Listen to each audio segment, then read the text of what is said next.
You work all day. You juggle meals meetings, laundry school pickup, and somehow the mess still wins. You don't need a perfect house. You just want to come home and not feel overwhelmed by everything around you.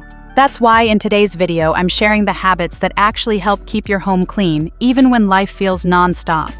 Not big projects, just small things that make a big difference when done regularly. If you skip this video, chances are you'll keep spending your time cleaning, but never feel like your space actually stays clean. These habits are what turn constant effort into real lasting results, even in a busy lived-in home. If you're at home while watching this, feel free to do these habits along with me. As I go through each one, you can try it out in your own space, even if it's just one drawer, one corner, or one small reset. Let's do this together.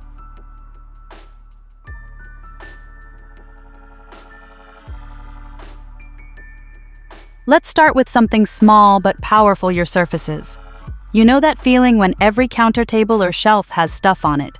Maybe it's mail, half-used products, cups, chargers, a toy or two, and before you know it, even the cleanest space feels heavy. One shift that made a huge difference for me was this: keep every surface mostly clear. Not empty, just intentional. Growing up, my mom had a simple rule: no more than 3 things on any surface. At the time, it felt strict. But now I get it. Less visual clutter means less mental clutter. So instead of asking, what else can I put here? Try asking what actually deserves to stay here. Visual clutter is like background noise for your brain. You might not notice it right away, but it drains you over time. Clearing surfaces gives your eyes and your mind a place to rest. If you're watching at home, try this with me. Pick one surface: your nightstand, kitchen counter, or coffee table. Remove everything. Then only put back up to 3 things you truly love or use daily. That's it. Small change, big shift. Leave a comment if you tried this with me and tell me which surface you chose. You might be surprised how peaceful that one clear space can feel. And if this habit made a difference for you, don't miss tomorrow's video. I'll show you one simple rule that keeps clutter from creeping back in every time you bring something new into your home. It's one of the easiest ways to stay ahead of the mess, and it might change how you shop too. But now back to today's focus: simple habits that really stick.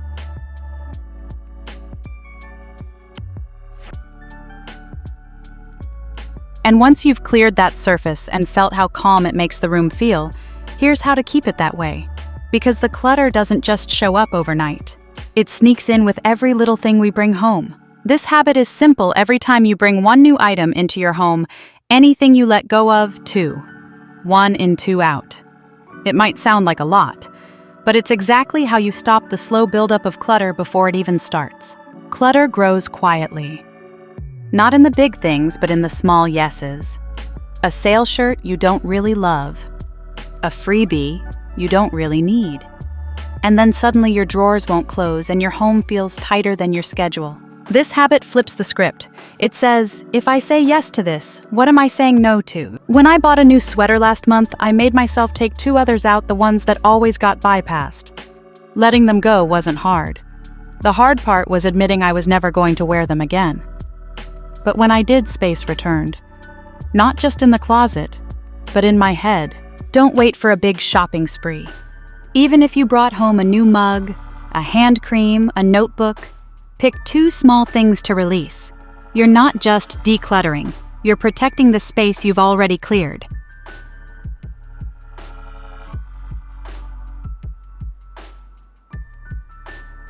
And once you start protecting your space from new clutter, you might notice something interesting. It's not always the stuff we just bought that overwhelms us. Sometimes it's the things we've stopped seeing altogether. This one's simple and a little bit bold. Clear off every surface in one room. Completely. No decorations, no just-in-case items, nothing. You're not throwing anything out. You're just giving yourself a pause and giving the space a breath. Over time, clutter becomes invisible. We walk past the same stacks, trays, baskets, and stop noticing how they make us feel. But when everything's gone, you notice everything. Suddenly, the space feels lighter. The noise quiets. And when it's time to put things back, you'll do it differently. Choose one space, maybe your bathroom counter, kitchen island, or entryway table. Remove everything. Put it in a box or drawer somewhere safe, not permanent. Then live with that emptiness for a few days. Let your eyes rest. Let the space breathe. After that, only put back the few items that feel right. The rest, you may not even miss them.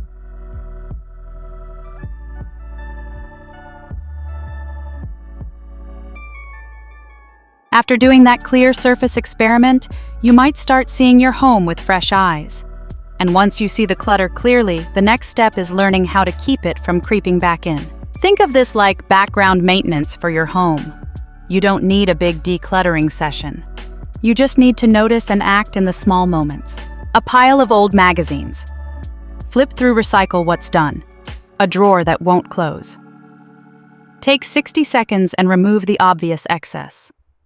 An item on the counter you keep ignoring. Ask yourself why it's still there. Editing isn't about being ruthless, it's about being awake to what's building up. Clutter grows silently, especially when we're busy, tired, or focused on everything but the house. But if you build this light habit editing as you go, your home never gets too far ahead of you. It's like brushing your teeth. Not a deep clean, just daily care. As you move through your home today, just pick one thing. A shelf, a drawer, a corner. Ask, what here doesn't need to be here anymore, and let one thing go. That's it. You're editing. And the more you do it, the easier it becomes.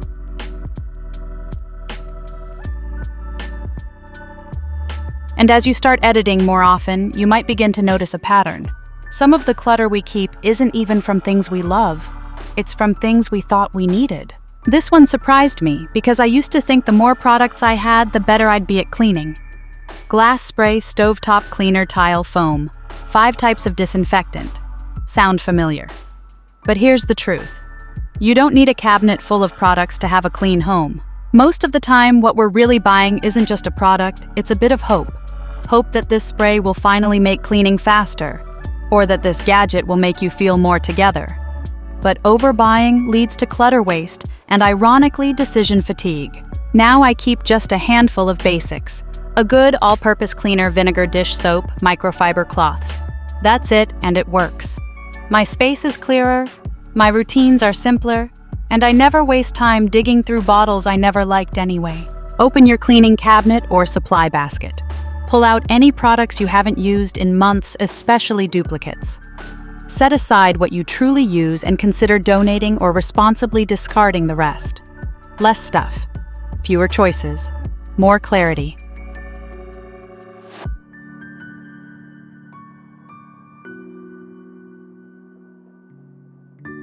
And once your tools are simple and streamlined, the next question is, how do you keep things tidy without spending your whole life cleaning? The answer isn't more effort, it's a small, steady reset done daily. Think of this as the closing shift for your home. Not a deep clean, not perfection. Just a gentle sweep through your main spaces, putting things back, tossing what's trash, wiping the surfaces that need it. If you skip it, the mess rolls into tomorrow and then into the weekend until it becomes overwhelming. But when you tidy up before bed, you give yourself a gift. You wake up to calm. You start the day ahead, not behind. It's like making your tomorrow self a cup of coffee before she even asks. For me, it's 10 minutes after my daughter's asleep. I scan the living room for toys, wipe the counters, and reset the kitchen sink. Nothing fancy. Just enough to make the morning easier. And if I'm tired, I set a timer and play music. When it's done, I'm done, and I always feel better for it. Choose 2-3 tiny tasks you can commit to before bed. Maybe it's clearing the dining table, tossing paper clutter, and fluffing the couch pillows. That's your night reset.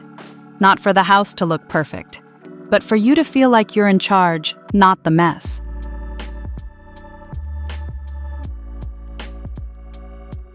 Nightly resets help keep the surface clutter down. But what about the mess that hides behind the fridge, under the sink, inside the oven? Here's a way to tackle it without burning out. Instead of waiting until your kitchen is unbearable, break it down into small weekly wins.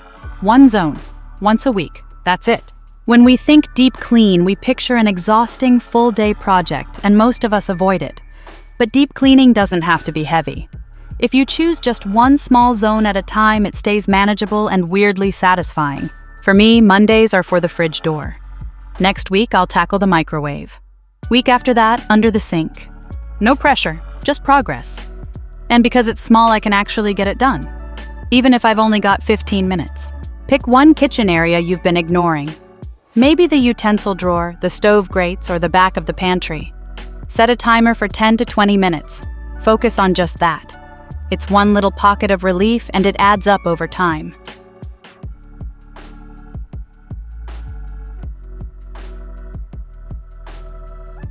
Deep cleaning one spot a week helps with the hidden mess. But day to day, it's the small, repetitive things, the dishes, the floor, the drop zone that slowly wear us down. That's where this next habit makes all the difference. These are the 1 to 3 things in your home that must happen every day. Not because they're big or impressive, but because they're what keep you sane. When life gets messy, and it always does, these are your anchors. They're the little actions that say, I've got this. I'm in control of my space, even if the rest of the house is chaotic, and they're different for everyone. For me, it's unloading the dishwasher in the morning, wiping the kitchen floor in the evening, and clearing the entry table before bed. They take less than 15 minutes altogether, but when I skip them, I feel behind all day. My husband's non-negotiable: making the bed. Mine, honestly, I couldn't care less. But for him, that's what makes the room feel done. That's the beauty of it. You choose what matters to you. Ask yourself, what are the 1 to 3 things that make your home feel out of control when they're not done? Then flip it. Those are your non-negotiables. Start small, stick with them, and feel the difference.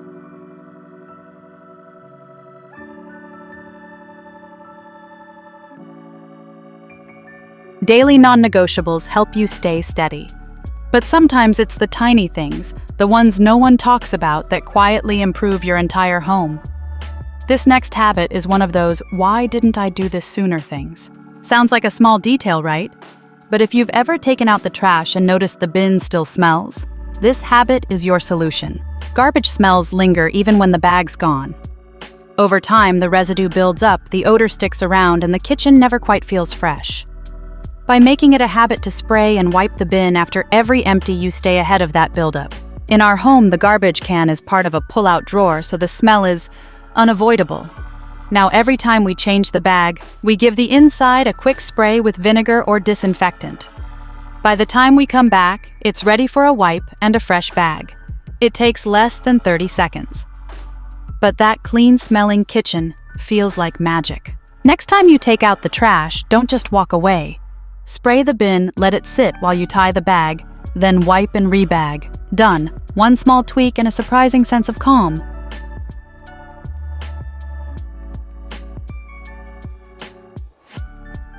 Once you start noticing the little things like a clean-smelling trash bin, you'll also notice how heavy cleaning can feel when you're already stretched thin. And that's where this next habit helps shift the energy entirely. Let's be honest, most of us don't want to clean.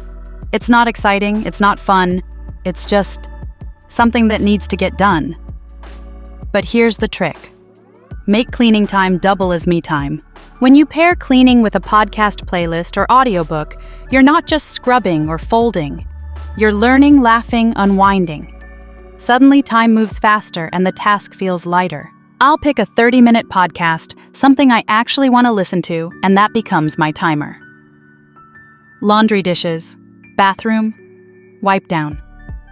I clean until the episode ends. Then I stop.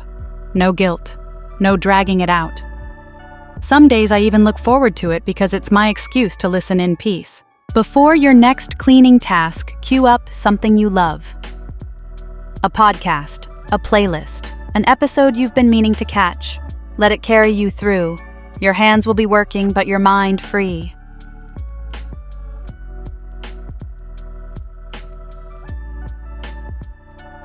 And once cleaning starts to feel easier, you'll likely circle back to the stuff, the clutter, the decisions. You'll pick something up and think, should I keep this? Maybe. What if I need it? And then, you set it back down. Again. That's where this next habit becomes a game changer. Not everything needs to be kept, but not everything needs to be tossed on the spot either. A waste station is a simple in-between a basket, a box, or a bin where you put items you think you're ready to part with but aren't quite sure yet. Decluttering often gets stuck at the decision point.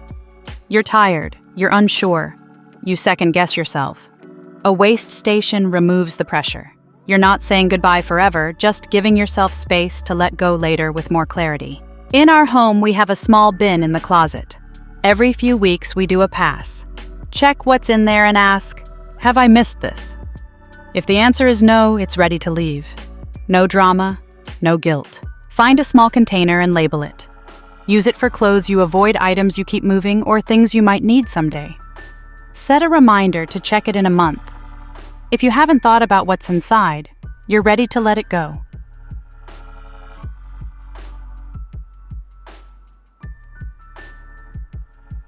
The waste station helps you release what no longer fits. But what if you could stop clutter before it even enters your home? That's what this next habit is all about. Before you bring anything new home, pause, close your eyes for 5 seconds and ask, where will this live? When will I use it? Does it work with what I already have? If you can't picture it clearly, it probably doesn't belong. A lot of clutter starts with good intentions. This looks useful, it's cute, I'll find a place for it later. But later often becomes never, and the thing sits untouched, adding noise to your space. Visualization helps filter out the almosts, so you only bring home what truly fits your life. I once stood in a store holding a gorgeous sweater, soft, well-priced in my color, but as I imagined it in my closet, I realized I already had 3 just like it. It didn't pass the test. I walked away, and I didn't miss it. Next time you're tempted to buy in-store or online, stop and visualize. Where will this go? What will it replace? Do I really need it? If your answer feels vague or hesitant, that's your sign. Keep walking. You just saved space, money, and future frustration.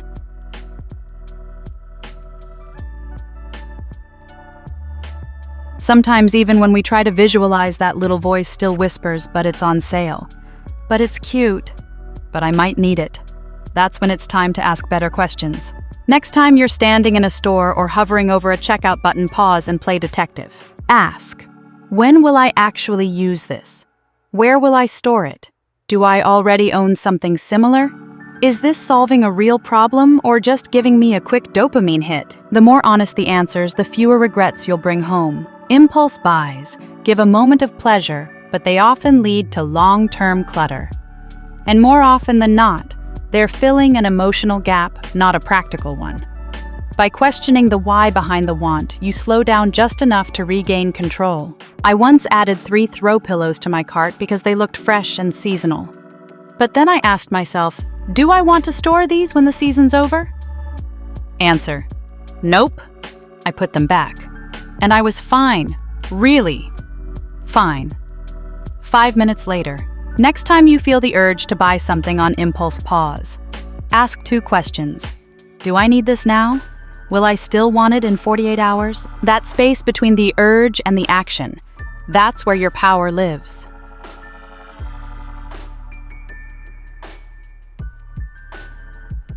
When you start questioning your impulse buys, you begin to see a pattern. It's not that you want more stuff. It's that you're craving something deeper: joy, connection, novelty, meaning. And sometimes the best way to meet that need isn't with a purchase. It's with an experience. Before you spend on another just because, pause and ask, what kind of moment could I create instead? Could that money go toward a dinner with a friend, a workshop you've been curious about, or even just a solo coffee and a quiet walk? Stuff clutters your shelves. Experiences stay with you. Many of the things we buy lose their shine quickly, but a good memory, a stretch outside your comfort zone, a shared laugh that lasts, and it takes up 0 space in your house. My mom once gave me scuba lessons for my birthday. I was terrified, but I did it. And now I'm certified, and I'll never forget that trip. Had she bought me another sweater instead, I probably wouldn't even remember what color it was. Next time you're tempted to treat yourself with a new item, consider this. Could you gift yourself a small experience instead? It doesn't have to be expensive, just intentional. Because sometimes the thing you really want isn't a thing at all.